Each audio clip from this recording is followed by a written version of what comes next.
Welcome to Trail Manners, the podcast so dedicated to mountain trails and running that they broadcast out of a 78 Volkswagen bus in the mountains. Who does that? Eric and Joel are your hosts and will bring you the trail life as you may have not heard it before. You hear about everything from gear reviews, nutrition to keep you upright and moving forward, and they'll even bring guests into the bus for conversations that you won't hear anywhere else. It's time for some running adventures on a higher elevation. The old 78 Volkswagen bus is fired up and headed to the mountains. Here are your hosts for Trail Manners, proudly representing the 801 with their passion and love for the trails, Eric Manning and Joel Hatch. Welcome to the Trail Manners Podcast, episode number 41. Today, we're going to be talking with Jennliyn Eaton. So if this is your first time listening, then thanks for coming. The Trail Manners Podcast is produced every week for your enjoyment, and show notes are found at trailmanners.com. Come back often, and please feel free to add the podcast to your favorite RSS feed or iTunes. You can also follow us on Twitter, Instagram, and Facebook at Trail Manners. All links are in the show notes. Now let's get after it. All right, welcome back to the Trail Manners Podcast. We are up to episode 41. Yep. Park City Running Company. Yes, we are still here. We're getting our money's worth. Yeah. We haven't started paying rent yet, though. That's when we stop, right when we get the invoice. Yeah. But we're going to jump onto a show. We had Jennliyn on episode number 4. One of the first people. That's right. One of the first people we had on the show. And we've tried to connect with her a few times because she's been doing some sweet, awesome things, but the schedule's never lined up. So we pinned her down today. She loves being on the show. Complete comfort level was way up. So we appreciate you taking the time and getting on and jumping out of your comfort zone for a minute. So of course. We're going to jump right into it. Okay. So since the last time we've talked, there's been a couple things, couple cool things, couple big things. Let's start off on calendar wise. Okay, because that's farther back. Barkley, right? Huge push for Barkley. When it was going on, the movie came out, showing up here in Park City, blowing up. Yeah. You were there. Jared was there. You got to take us through a little bit of that. We did preparation before, but you've done it now, right? Yeah. So where are we at? What do you think about that whole process? Of the training or the race itself, or all of it? I mean, that's a pretty open-ended question there. Let's go with I think a lot of people want to know about the race itself. Yeah, and more than anything else. Then we'll circle back around. Yeah. Okay. So tell us about the race from leaving this beautiful neighborhood. I'm going out to Nashville, Tennessee That's first. Right. Spent a night there and went around to a bunch of bars and listened to live music. And I figured if I was going to go to Tennessee, I wanted to have a bit of a road trip out of it. Make the experience. Yeah. Yep. So that was a lot of fun. I tried to go to the Waffle House. That's like a big thing out there. It is. You got to get really hungover, though, to go to the Waffle House. That's what I hear. Unfortunately, we didn't. And Chelsea and I went in. DJ refused to go in. Yeah. And while we were there, they broke a couple light bulbs. Oh, my gosh. People were yelling, and it was really gross. And we decided we were actually going to eat there, and we left. Yeah. So I'm really the disappointed. food is not I have like, to go back. The food's not really good. I mean, when you're just like raging drunk, it's good, right? But on a normal day, you would not go there. But I need to for the experience. Yeah. And you kind of did a little bit, right? Broken light bulbs, people yelling, Yeah. stuff spilled everywhere. That's I mean, I guess normal. that's That's normal Monday night for the Waffle House. 2 in the afternoon. Yeah. Same difference. Yeah. So I went out there. We got out there a little bit earlier, and it was nice. Basically, how the camping's set up is everyone shows up, and the sites have been reserved by quite a few different people. So you find somebody who looks friendly, and you try to share a site with them, and then everybody basically puts money in a jar after to help cover the sites. Right. So we were camping actually with Billy Simpson, a rock legend. Yeah. And so that was a lot of fun. But also, my site was kind of in the corner, strategically placed away from everybody else, where it couldn't be seen. So, a couple of friends, as soon as they came up, they're like, "Oh, you found quite the hiding spot, didn't you?" did. Stay away from the hubbub. we had a big camper van that Billy was staying in that hit our tent. It was perfect. So I went up a run. The interesting thing about the topography there and the maps versus ours is we're used to seeing a ridge and small ridges and sub-peaks and thinking, okay, that looks like a third of a mile, you know? And in there, that's maybe like a tenth of a mile, if that, or less. So what topographically is labeled as a ridge on a map out there is barely noticeable. Right. And I was told to kind of shrink my perspective. They said a lot of people who have experience in mountain terrain tend to overestimate the distance. So you overshoot on that. The maps there. Yeah. And so I went out a couple days before and kind of tried to get my bearings and look around and get that perspective. And I was doing the exact same thing. Like, I'd count the ridges, and I'd think that they'd be so far apart, and I'd be through them in 20 seconds. And I'm like, okay, I've got to change my perspective here on what's a ridge and what's a goalie and what's a hill. So. Now, was this your first time to the course? Yes. Okay, so before we go farther, what was your initial impression? Was it everything that you thought it would be? Was it more scary? Was it less scary? What was your initial impression of it? I tend to be a little sassy, and I was really frustrated with the, I don't know, Laz's labyrinth of riddles, as I called it. But as far as the course, when we finished that first loop, and I turned in my bib number and pages to get my next number, I told Laz I was disappointed. I expected more briars and more vert. Uh-oh.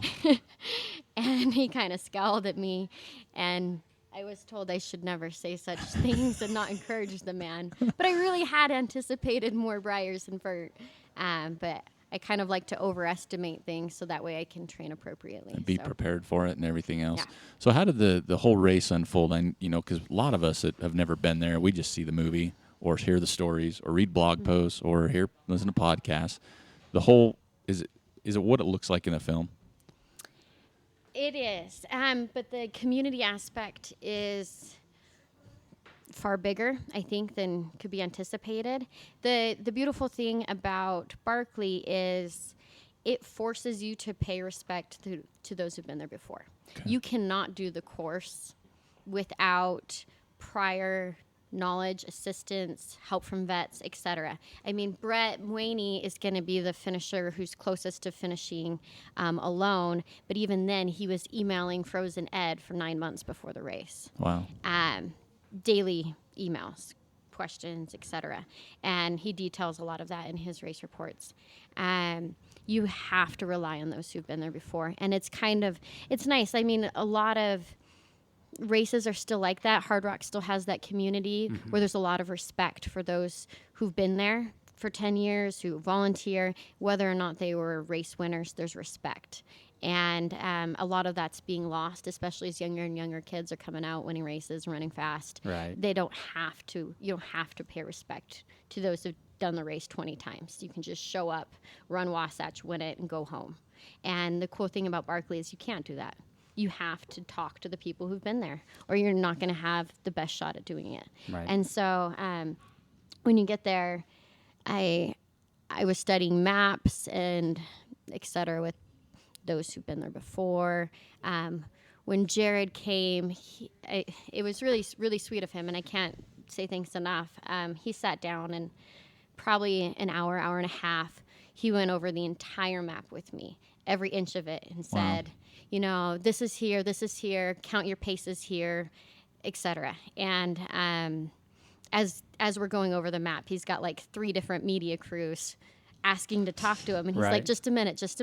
And he just sat there and took me through the whole course on the map. Wow. And the funny part is, my crew's there and a couple others are there kind of overhearing the conversation and trying to glean any wisdom, because his bearings were fantastic. Right.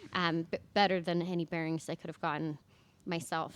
And but he kept saying over and over, you really want to have someone with you right here. You really want to have someone with you right here. You don't want to be alone over here. Right. And, after about 45 minutes of this, I think it was Ty Durain, he says, so basically you're just saying we should never be alone for the first few laps. Right. And Jared's like, yes. Basically. Exactly.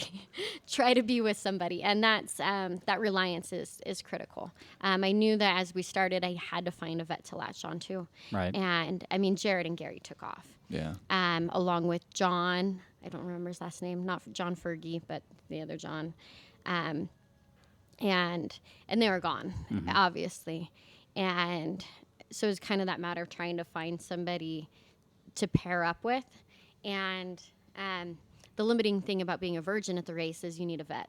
Yeah. Right. And when I go back, I will be my own vet with, a little scattering of virgins, I'm sure, who want to follow along. Right. So I can just team up. Yeah. But I didn't have quite the same options going there as a virgin. I had to find somebody who knew the course because, some of our directions are like, well, the book is 300 feet from where it used to be. You're like, well, that's helpful. That's neat. Or, like we have the map and there's certain spots where, these switchbacks are highlighted and our directions even say like, go this way and then head north until you hit the switchbacks and take those to this point and then head off again this direction. Well, you talk to a vet and you find out those switchbacks have been gone for 3 years. They've been removed. They're gone. Yeah. So if you're to follow the map and your directions, you'd basically head north right out of the park and, Right. Maybe a couple hours later lost. start wondering where you are. So you have to have that reliance on those. And it's really cool because it creates that really close community. And Hard Rock has that really close community, I think, because of the limited entrance. So do you think? Because a lot of people look at it maybe from the outside and say, maybe Barkley's is definitely different by the name, but it's a race, Hard Rock 100 trail race, whatever it is. But when you're saying you're relying on a veteran, are the veterans just really good about opening up? Instead of like, well, I'm not going to tell you. Are they really good about giving you whatever advice or help you need at being first year? I think it depends. Yeah, Barkley being called a race is a very loose term, the word race. But the people were very helpful going over, especially pre. But then there's the vets who aren't at Jared and Gary's pace. Right. Who have 7 virgins wanting to follow them around, Right. and they're there to do business. They Yeah. trained hard too, Yeah. and they're not there to take care of anybody who wants to follow them around. Right. And so if you want to stick with them, you're going to have to do your share work. Right. And that much was clear when I was starting to follow vets, and I'd say, hey, what bearing are you taking? Like I have Jared's bearing, and you're heading slightly off of it. I'm trying to make a decision here. What I want to do? Do I want to follow them? Do I want to follow my bearing? And they just often wouldn't even say anything. They just run off. And I'm like, well, got to make a decision. Follow my bearing. So, especially that first loop. They say that, vets kind of want to drop virgins that first loop until you kind of prove that you're a Right. useful being in the situation. And then people are a lot more willing to team up. Okay. Now, did you team up with like one person in particular, or was there more than one, or how did that work for you? Yeah, I teamed up with a girl named Heather Anderson. This was her 3rd year there. Her trail name's Anish. She's got Right. quite a long list of accomplishments. And, I was in the group that was cheering for her first year there, thinking that she might be the one to actually finish it. And she's fantastic navigationally. There's a bit of a pace difference. And... but she was so excellent at route finding. Right. And so that first loop, I kind of almost felt like she didn't want me following her, but I wasn't sure. But at the same token, I'm like, well, she can't drop me. So Right. at that point, any other vets were so far ahead of me, I had no hope of catching them. Right. And I kept going off by myself or with another virgin or two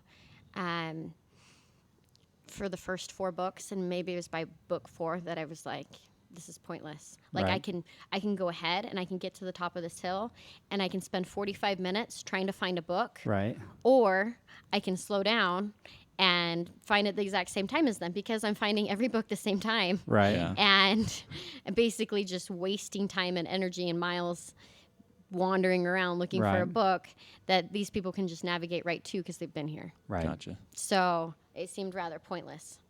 And so it was around book 4 or so that I was like, this isn't the race or course that I thought it would be. And I either can throw a fit about it or I can just accept it and move on and do what I came here to do. So Right. I kind of had to get over it. And then loop 2, Heather and I made quite more of a team. And through the night, worked together as a team really well. She's great with her compass.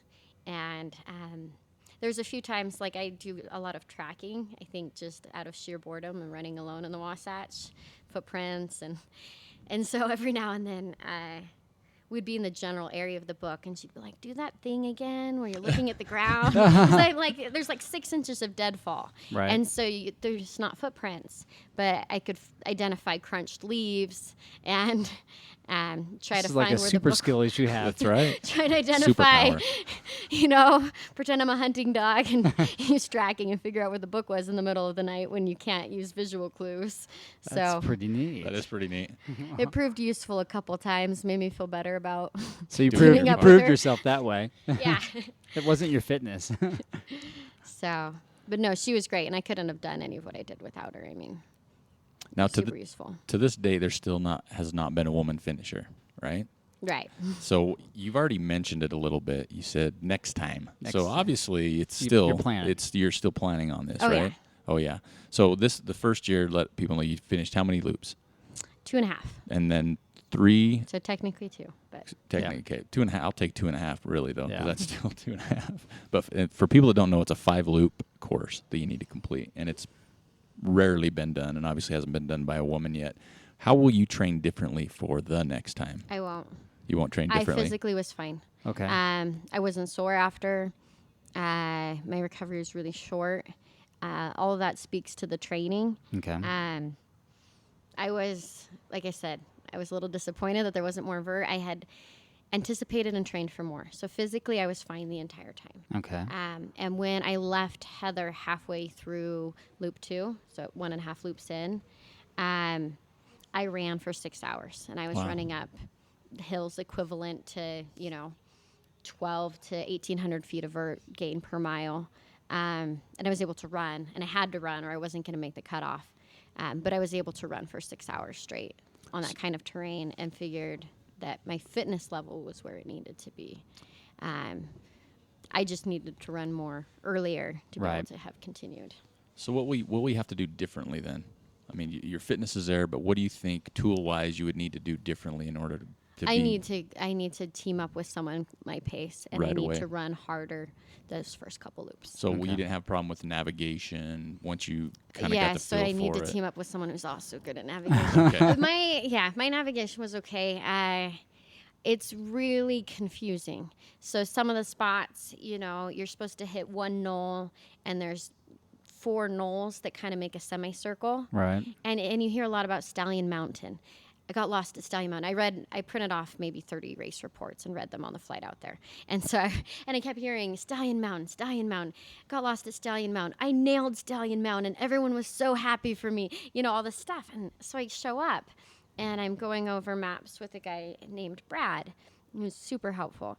And I was like, hey, Brad, what is it about Stallion Mountain? Like, why is this a thing? Because, on the map, it seems fairly intuitive. The thing you don't know about Stallion Mountain is there's a dozen or so dirt roads that stop and end at no point around it. And you have to navigate through them. And these dirt roads and Stallion Mountain itself, which is a knoll amidst like a semicircle of knolls, and they're all surrounded by 14 dirt roads that stop and end nowhere. So you can imagine how confusing it is. You don't know if you've hit the right knoll. You don't know if the 5 dirt roads around you, which one's which, and which one you turn off when, and then you have to schwack between a few of them and turn left at this one and right at that one and 200 paces past this one, and it's a mess. And I was like, oh, that's what Stallion Mountain is. But ironically, it's a mess of dirt roads that is so confusing That, because lead they just to nowhere. start and end. Yeah, and I think we nailed Stallion Mountain the first time. The second time, it was in the dark, and we went off the wrong side of it. And I see the dirt road below, and I'm like, oh, no, Heather, we nailed it. And she's like, no, we're on the exact opposite side of where we should be. I'm like, no. And she's like, no, you're just confused because of the dark. She's like, trust me. And we get over, and I was so sure that it was that way, and we were on the complete opposite side of the hill we were supposed to be on. So are you couldn't gonna do? tell. So are you gonna do any compass work then, leading up to it? Yeah, I'll do compass work. I did quite a bit of navigation and orienteering stuff. And Candace here actually sat down with me and applied the navigation I use in the mountains and line of sight navigation and applied it to using the compass. Okay. And that was really, really helpful. And I felt really good about the navigation because when I left Heather at 1.5 loops in, I proceeded to navigate 13 books by myself. Yeah. The following. And I think that's this year anyways, was the most books navigated by a virgin alone. Wow. And so I felt really, really good. There's a bunch of tricky spots I just nailed completely on my own. So I felt really good about that. Honestly, that was like my biggest accomplishment there was navigating that much alone. That's awesome. So you felt pretty good about it overall, though. I mean, yeah. you didn't say you didn't do what you wanted to do, but what you did, and now you got that experience. You walked away from going, okay, that was perfect. That's what I needed. What's funny is, I mean, you look at people's taps, the videos or photos of their taps being played, and any of mine, if you pull them up, I'm just beaming. Like, I'm so proud of myself. Yeah, you should be. Yeah, for sure. I was so psyched. It wasn't obviously what I went there to do, but I was really proud of what I did. Yeah. And I don't think you can anticipate what's out there until you're there. And I mean, you're watching like Team France, all of Team France fall apart. They're there with their coaches, you know, and Wow. and they do one loop and their coaches are yelling at them to get out again, and they're like, no, it's too hard. And there was a guy named Thanks. There was a guy named Mick, and I mean, what really made my day was I'm coming up on loop 2, and I'm just pushing because I know that if I'm going to finish loop 2 on time to make it count as an official finish and start loop 3, it's going to be within minutes. Right. And I needed shoes, I needed a headlamp, I needed food. Like, I Right. needed a couple minutes, but I was bound and determined to make it. And I'm running up the last hill called the Bad Thing, and I see Mick up ahead, and he's, you know, laying on his trekking poles and taking a few steps and laying on his poles. And I get up there, I'm like, Mig, run it in. You have time. You have an hour and a half. You can bring it in time. And he's like, no. He's like, I look awful. You look good. You can make it on time. I can't. And I'm like, Mig, you will forever regret not running it in. Right. If you don't. I'm like, you can be a 2-loop finisher. If you don't run it in, you're going to be a 1-loop finisher. Right. And you'll have done this entire loop for nothing. Yep. Because we had just gotten to the last book. And he's like, no, I can't. I'm too tired. And so I run it in, and I had, I think, 10 minutes on the clock. And so that was a cool experience. I mean, there's a guy named Terry, who's now a good friend, and he's running up the road as I'm there getting changed with like a lit stove and boiling water on it to make me mashed potatoes. He's running carrying that with water boiling on it. And Jared's wife, Mindy's sitting there spoon feeding while I'm changing my skirt, and other people are packing my bag. Like, it was a NASCAR pit stop. And I'm sitting there getting ready to go out, and with like a minute or so on the clock, Mig runs up. Oh, wow. And he made it. That's so awesome. he was the only member of Team France, as they called themselves. Right. I think there's 4 or 5 of them from France. He was the only one of them to finish 2 loops in time. Oh, that's and awesome. it was really, really exciting to see him run up the road in time. So, and he was really grateful too. That's That was awesome. really, really exciting. Well, I think it's part of that community you're talking about, right? Yeah. Helping Yeah. people out. He probably is pretty happy that Team I'm France. sure he is. He's got the two He got loops in. 2 loops. He That's a finished long 2 flight loops. home that he can have over his buddies. That's right. You buy me the drink. I got 2 loops. I got 2 loops, man. Yeah, so that was great. It was exciting to see him come in. It was a big boost for me, for sure. And So, what? go ahead. No. All right. So, you have that wonderful experience, right? Yeah. Everybody's following you on social media, and we're seeing how happy you are. And you say that you get done with it, you're not really sore because your training was on point. You get back to the Wasatch. Then what is the next thing for you at that point? Are you just kind of like on that runner's high? You're like, heck yeah, I'm ready to go for the next thing? Or was it kind of like a little bit of a letdown? No, I didn't know what I wanted to do next. And I wanted to think about it. I wanted to have some time. I mean, the training cycle for Barkley was fairly brutal. And I Right. usually do my off season during that time period from like late November to mid-February maybe. I just back off and I rock climb a lot and weight lift. And so to train so heavily through that, and then with Rufa, that being awful, I just wanted to do not awful things Right. and have some fun. So what'd you Feel do? good things. So I initially thought maybe I wanted to actually race Bryce 100. Right. because I've done Bryce and I've done it not racing it. Right. And I thought about wanting to run it 2-3 hours faster. Right. And actually put in an effort. And so less than 2 weeks after Barkley, I did a flat 22 miler on the PST. Probably was a bad idea. The runner. And, started picking things up from there. And I wanted to do Bryce, but it wasn't speaking to me much. And the Millwood seed got planted again. It's been something that I'd looked at, but I'd always been like, Millwood has too much bushwhacking. And it, like, 'Cause Barkley's it links. Yeah, no. It links, non-peaks. And I had always been, I think, too much of a summit snob to consider Millwood. Like, it was on my radar, but it wasn't there. And I think I was starting to realize how much I love the Wasatch as a whole and not just the peaks. Right. And Millwood kind of had that opportunity to get to know all of the Wasatch. Right. I mean, I can stand on top of a mountain and name every peak and sub-peak I can see. But if you ask me all the forks in between, I had no idea. Right. I had no idea what fork was what trailhead was what trails went through each fork and connected or didn't connect. I had no idea. And so it was kind of that opportunity like, hey, if I really care about this mountain range, I should get to know it, all of it. Right. And I kept, as I started doing the Millwood scouting, having that, Millwood's going to beat the summit snob out of me because I discovered there's so many beautiful places in the Wasatch I had previously ignored that I got to discover. So explain quickly, if you can, what is the Millwood one? Because it's not a race for people out there. This is not a race. It's so why don't you explain it? What is the Millwood 100? What's the caveat? You mentioned it's not necessarily peaks, but what's the course like?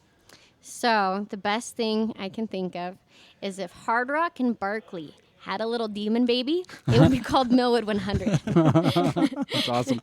Because it's pretty much halfway between the two races, right? It's 100 miles, 45K vert, so right in between the two verts. Some bushwhacking, some flat, miserable trails. But the cool thing about Millwood, Jared Campbell line, is that it really highlights all of the Wasatch. Right. So, you summit a few 11ers. Right. But you also do like terrible hot exposed trails like Pipeline. There was a wedding on Pipeline while I was running past it. Nice. Actually, my water jug was hidden behind the wedding on Pipeline, and it was hidden by someone else. And so I'm like ducking behind the tables. Everyone's looking at this homeless-looking girl, like grabbing looking in the bushes. Yeah, exactly. Grabbing an eclair. So it has in a that. picture. It's got bushwhack ridges. It's got scrambling. It's got, I had to go through beaver ponds. Oh my gosh. There's, the ancient trails of Kessler, which are basically, paths miners may have taken, like 200 years ago that no one ever goes on anymore and are basically impossible to navigate unless you've been there with someone who's been there. Right. Nice. So the ancient trails, AKA they don't exist. So that when she says ancient, she's doing the finger quotes too. Yes, so that just gives you a better perspective. Yeah, next time you're lost, you just say you're on an ancient trail, and everyone will think it's some cool run. Like, sweet, I gotta go They're there. in on. So with the Millwood 100, you weren't the only person that set out for this, though, right? No. So, so Jared Campbell established the line and went for it. But Eric Storheim actually got the first completion. Okay. And then Jared shortly after. It took Eric Storheim 38:52. And Jared Campbell 34 and a half hours, I believe. Oh my gosh. That's fast. So, you're adding 10 hours onto Jared's Hard Rock time. Right. So that gives you a perspective on what it is. And he's the line creator, so he got lost the least amount of any of us, right? I hope so. Yeah. So, and then Matthew Van Horn did it a few years ago in 48 hours. Wow. Oh my goodness. That's unreal. And what about you? I was at 43 and a half. Wow. I That's really impressive. want that sub 40 on it, but from very early on, it wasn't my day, but I was bound and determined to finish the darn thing. So, I started out on a Friday morning, and 3 other guys were going to go for it. Eric Storheim was looking to better his time by 4 or so hours, I think. Ryan Tockstein, I think, was wanting to and has great opportunity to take hours off of Jared's time. Mm-hmm. Wow. He's a pretty quick kid, and I think he could on a running line like that. Wow. And then Pete Stoughton was also going to go for it. Mm-hmm. And so I took off at like 9:20 in the morning or something, and they started at 5 p.m. that night. The thought was that I would probably be pretty close to the finish by the time Ryan caught up and we could run it in together. And that time-wise would have been about right. But they, one by one, all quit. Right. Dropped So, off. But you kept going strong. You did. yeah, I got asked a lot after, like, well, how does it feel to finish when all those boys quit? And I'm like, sad. I mean, every time I found out one of them had dropped, I felt defeated myself. Like I had to shoulder their hope, too, on top of my own. And it was a very defeating, burdensome feeling. It wasn't like, oh, I'm going to show the boys. It was like, I'm sorry for the loss. And it was kind of a burden for me more than anything. And still, you know, it's sad that they have the disappointment of not getting to finish. So do you think this is something more of a core group of people may try to do through the years? Or, I mean, people are talking about it. Logistically, Obviously. it looks like a nightmare. It does. It actually is way less of a nightmare than a lot of lines because it crosses the road quite a bit. Okay. I think Jared's wife only met him like 3 times when he did it, and then he used his own stashes the rest of the time. So, wow. You gotta know the line. But I think you have to know the line. I think like Ryan and Justin shortcut a ridge on accident over by Davenport Hill, because usually when you run the Silver Fork Days Fork Loop, you kind of just go up and over on the ridge. And from Millwood, you go up and over, and then you take the ridge for like 5,000 years and run around, and then you come back, and then you drop down, and it's awful. And it just went on forever. And so I think they accidentally shortcut that. So is it pretty much... I hadn't scouted 1 or 2 spots, and of course I lost an hour probably on both of those spots because, you know, on one of them I got to see a mountain lion. That was cool. Well, like it ran at us. Oh, geez. Ran at you? Yeah, it ran down the hill. Did it think you had treats? What? Oh, she came from the wedding. Oh, well, it's me. Exactly. It's Kenzie Barlow and I, who are both small blondes. You know, mountain lions don't like to attack people that are larger than the average 12-year-old. Fortunately, Kenzie and I pretty much fit in that demographic. So I think it was kind of curious about us. Yeah. And it ran down the hillside and just stopped. And it's fairly close to us. It's a huge lion. It's watching us. And we had just scrambled like this fairly technical ridge, and we got cliffed out, and like it's just turning into a long night, and it was kind of annoying trying to find the trail. And it's the second night for me, so I'm kind of like, ooh, a cat, you know? Is that really there? I'm psyched about it. Kenzie's holding like this huge boulder. Like, I don't think she could have thrown the thing more than a foot or 2 if she wanted to. And she's screaming at me, pick up a big rock. And she's screaming and screaming. And I'm looking at her and I'm like, why does she have such a big rock? Like, I don't get it. Is she going to drop it on its toe? You know? And she's screaming at me. I'm like, I'm not going to pick up a rock. And I'm just going to push you in front of me. You got the rock. I'm looking at the cat, and I'm like, wow, you know, she should just be quiet. I kind of want to look at this thing. Like, give me a minute. Scare it away. Woman, give me a minute here.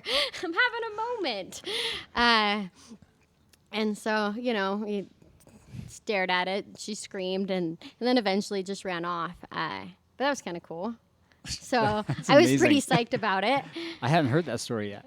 Yeah, That's so I saw a cool. bobcat too. Those but that's, are way neat. I mean, that's cool. But then when you have the mountain lion run at you, it kind of trumps that story. True. Yeah, I think I'd rather come across the bobcat.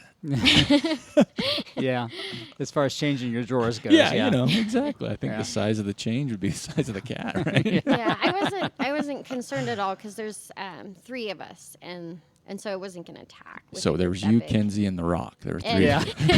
No, Bryce Astle was out as well. Oh, okay. So. Where was he? Was he behind you? Yeah, he'd run the other way. That's so awesome. I think he was somewhere around there. Yeah, So. he was somewhere hiding. It was my second night. You didn't care. Yeah. So are you going to attempt that again? At some point. Yeah. I really think a high 38, 39-hour finish is possible for me. I'd really like to go try for that sub 39. Wow. And I mean, I lost lots of hours throwing up. And so going back on a better stomach day. Right. Or going back when there's on not a cake. fall. Yeah. No wedding not a cake. wedding. There's not a wedding. Going back in the fall when it's a little bit cooler. Yeah. It's a risk because navigation is difficult, and so you're going to have the longer night than you would in June. Right. But now having The done the knowledge. line and scouted it a lot prior, I would feel comfortable with Right. longer nights. Because June was a little hotter then, right? But Yeah, if you go it was any a really earlier, hot day. you might come into snow or Yeah. weather. Yeah. Right. So there's kind of a window or pick your poison of what you want to deal with Right. if it's bad. Yeah. Okay. So I'm going to rewind a little bit because you mentioned your training for Barkley was on point, and you brought up an acronym or a word, RUFA. Yeah. Right? Not roofie, but Not roofa. RUFA. Yeah, RUFA. And so that is run up for air. Did I get that right? Yep. And that also, a name we have said more than once on today's show, is Jared Campbell's baby. Yeah. Right? So that's part of your training for Barkley's, but what is RUFA? So it's kind of a race up and down Granger Peak, a local mountain, for 24 hours. So it's as many repeats as you can do to accumulate the vert and laps. And that's another one of those, like, people dropping out and feeling disappointed and a little defeated for their sakes when it happens, because it ended just Jared and I up there. Well, so no, the climb itself, what is one lap from the bottom to the top? Depends on the year. So this year, because of permitting issues, we were running from Church Fork. Okay. So it's about a 10K with 2,600 or 2,700 feet of vert Okay. round trip. For 24 hours. Yeah, and the interesting thing is the bottom portion was really consolidated icy snow, and then the middle portion was runoff, and so your feet get wet because it's practically a stream. And then the top portion was so icy you needed spikes to summit after like the first 4 or 5 when the winds picked up. So. And so what time of year do you get? This is in February. And so as you're doing the laps, the later laps, you had to take on and take off spikes twice. Well, I guess 3 times on every lap, because you had to wear them at the bottom, take them off, run through the rock, put them back on for the top, run up and down to the summit, take them back off, run down, and then you had to put them back on at the bottom. So it was kind of the spikes took a long time. Right. And you have the 1 aid station at Church Fork. And then you get up there, there's someone at the top taking your number and the time, Right. and they had a book, so you got to rip out a page. So it's pretend Barkley, Pretend and run Barkley. back down. And it was fun. I mean, I had hoped for 12 laps. Jared's done 13. Is his max, and so I really had hoped for 12. But the week leading up to Rufa, since, well, technically a race for me, it was a training race and a training effort. So I put in 10 or 11K vert a few days before, and I did leg day and a tempo run. Oh. All were very painful. It was my only tempo run in like the last 5 months, and it was terrible. So I was really sore from that. So you came in super fresh. Yeah. I felt about, by 20 minutes in, like I normally do at like mile 50 or 60, and I was like, it's going to be a really long, crappy day. And it was. So the really fun part about Rufa, so I ran West Granger over and over again for training. I followed Jared's advice, train at 30 to 50K vert per week of gain, and then take my recovery weeks at 20K. And I did pretty much all of that on West Granger. So I was there every day, sometimes twice a day, running repeats. And so there were nights where, Kalina, a good friend of mine, and I were supposed to, have a Harry Potter movie-a-thon. It was one night, and we were going to start it at like 7:30 at night. and I needed to get some training in. And so I text her, about 6 o'clock, 6:30, and I'm like, hey, instead of watching Harry Potter, how about you run a triple West Grandeur with me through the night? I mean, we'll finish at like 2:30 in the morning. It's going to be great fun. No problem. It was like a full-on blizzard. I had food poisoning. It was so great. So she consents and runs a triple West Grandeur. And Oh it's my about... goodness. We're just starting up lap 3, and she's like, you're the worst friend ever. She's like, next time, you say we're going to have a Harry Potter movie night, and then next thing you know, you're on your 3rd lap up West Grandeur, and it's 1:30 in the morning, and you're starting to, and it's dumping snow on us, so we can't see anything. Right. She's like, I'm starting to question our friendship here. So I then renamed every bit of West Grandeur with Harry Potter names. Oh. And so then throughout training, as it continued, the jokes were all like, we had the Marauder's map of Grandeur, and every quarter mile had a name, a Harry Potter name, and the trees and the animals and everything were all renamed. And so when we did Rufa, I tried to make it like the unofficial Harry Potter race. So we wore Harry Potter shirts. I had a wand. I brought the goblet of fire to put candy in at the aid station. And then I tried to get Rock Horton to wear Gryffindor robes. And how'd that go? Yeah, he didn't. Yeah, I can see that. I'm a little starstruck on Rock Horton. Yeah. And so we get up there, and he's like, oh, yeah, I saw you at Bighorn or this race or that. And I'm like, yeah, you're really cool. Hey, can you wear some Gryffindor robes while you work the aid station?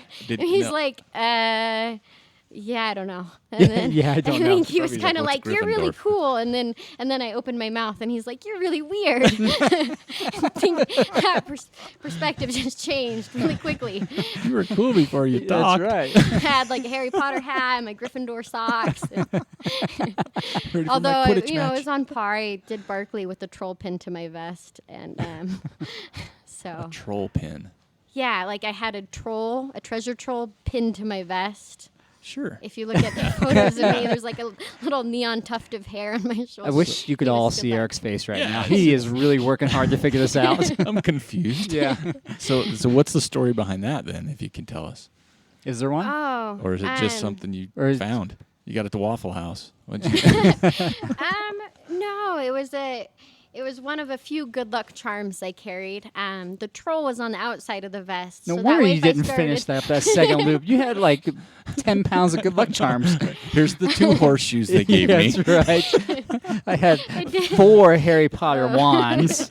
I got the Harry Potter book series. That's right. I did Millwood carrying a Buddha. Oh, and don't forget about the watermelon. That's right. Yeah, the troll was on the outside, so when I started hallucinating and talking to things, I could talk to the troll and he'd talk back. Okay. Okay. I don't know. I'm It was a kind of good agreeing luck with Rock right Yeah. now. You're a little weird. Rock Horton nailed it. Yeah. Joel like, this is so cool. We're going to interview Jennliyn Eaton. Now we're like, Now we're trying to figure out how to get out of this. Yeah. How do we wrap this show up? Yeah. I think the Barkley community thought we were a little weird, and I definitely you are had from a little. Utah. No, wait a minute. I had a little more respect after, for sure, Well, than I sure. did being like this tiny weird blonde girl there. They're all like, "Yeah, I don't know about you." Okay, so we're talking about the Barkley crew. Yeah. And Well, Laz thinking she's weird. Yeah. That says a lot. That's another level, right? Yeah. You don't even have to apply for next year. Yeah. They already sent you your invitation. Like, please come back. Yeah. And What sort of crazy is she bringing next year? That's right. And they're going to have Harry Potter books out in the woods instead of just normal books, that would right? be That awesome. would be so cool. Look what Could you do that, though? Could you actually tear a page out of a Harry Potter book? Sure, I could. Yeah. You could? Yeah. Okay. And you'd be okay with that? I think I'd be. I okay cry with it. every time. A little teardrop on each page. That's right. So what, wow, Yeah, that's let's- tough to So top. Rufa- This has been a big year for you. Yeah. So Rufa ended with 28,500 feet of vertical gain in 22 hours. That's a little bit. I didn't get that 12th lap. How many did you But 20K vert or 28.5K vert in 22 hours. I mean, if you apply that to hard rock, which is only 5K vert more. Right. I did that amount in 22 hours. So Right. to do 5K more vert would be a solid hard rock time, and I would go into hard rock tapered. And so that kind of gave me that like boost of confidence. Like, Right. okay, you could do something like hard rock. Oh, yeah. So then it sounds like that's something that's on your list. Oh, it's always been there, yeah. Yeah. But more so now after having been there and paced confidence. Oh, that's right. like, So you went down there and paced. Almost all of the Barkley family, if you will, is at Hard Rock as well. Right. And so it was really fun to meet What up. did you wear down there? What did you take with you? I Like was some silly pacing, putty? What do you? but Silly I did putty. bring a lace dress to run my first 14er in. A So Oh, I lace saw a that. lace dress. That makes Now, sense. so we need to circle that. Weren't you supposed to do Wasatch this year? I put in. I didn't. You I didn't get draw. in? I thought you drew. I did too. I thought you had the dress picked out and everything. I did. And so I is had that the dress? is that the dress you wore for Hard Rock? No. It's Different just dress. okay. No, Different- she's different got race a dress. different wedding dress for Wasatch, Each one. right? All right, so you've done Rufa, you've done Barkley, Millwood, and you paced at Hard Rock. That is a solid Yeah. year for anybody. And Do you have we anything? did Mill Week. So, And Mill Week, yes, man, so we did a week of where we ran a portion of Millwood every day. right? And Matt Van Horn and I co-led or took turns leading group runs. Right. And it was really fun because a few dozen people got to run in places they've never run. That's and it was cool. super fun. It was a lot Right. of fun. We had donuts and trail names and just, it was the most fun, most exhausting, but most fun week ever. And I think we should do like a Wasatch week, where we run a portion of the Wasatch course That'd every be day cool. for a week. Yeah. And place it 3 weeks before Wasatch, so it can be the peak week. That'd be Yeah. cool. Because we talked to, is I mean, fun. we had Canis on, and he was talking about something similar to that, kind of Yeah. like how Western does their training camp, doing a Wasatch training camp. Because that would be logistically that'd be Yeah. pretty easy for the Wasatch course, as far as something like that goes. You're coming up with all kinds of cool stuff. Yeah, you are. I think in the first episode we had you on, you even had something really cool, and I can't remember what it was off the top The of my head. Wasatch Monopoly. Yeah, it's what it Oh, that's was, right. the Wasatch Monopoly. No. Uh-oh. No. What? Well, so I had this brilliantly awful idea that I would do the 3 biggest lanes in the Wasatch in 3 months, July, August, September, and I would do Millwood, Whirl, and the Monopoly. Oh my goodness. And then I did Millwood. Yeah. And it so- stopped there. And then we're at a pause. Yeah. And then I did Millwood, and a week and a half after Millwood, I did 20,000 feet of vert in 60 miles in a few days and paced through the night at Hard Rock. Right. And then that just destroyed me. To lose 3 nights of sleep going through the night running in Right. less than 2 weeks, I was destroyed. And I'm still not recovered yet.